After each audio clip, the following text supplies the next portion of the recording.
শিল্পাঞ্চল আশুলিয়ায় একটি শ্রমিক সংগঠনের অফিসে হামলা ভাঙচুর ও নগদ টাকা লুটের অভিযোগ উঠেছে।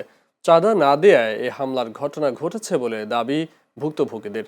ধামসোনা ইউনিয়নের বগাবাড়ি এলাকার সমীর সুপার মার্কেটে অবস্থিত জাতীয় গার্মেন্টস শ্রমিক ইউনিট ও বাংলাদেশ প্রগতিশীল গার্মেন্টস শ্রমিক ফেডারেশনের কার্যালয়ে এই ঘটনা ঘটে। এই ঘটনায় আশুলিয়া থানায় লিখিত অভিযোগ দায়ের করা হয়েছে। অভিযোগে বলা হয়েছে, মামুন মণ্ডল ও আব্দুল সালাম সহ আরও 5 থেকে 6 জন দীর্ঘদিন ধরে সংগঠনের কেন্দ্রীয় সভাপতি ফরিদুল ইসলাম ফরিদের কাছে 2 লাখ টাকা চাঁদা দাবি করে আসছিল। চাঁদা না দেয়ায় তারা ক্ষুব্ধ হয়ে ওঠে।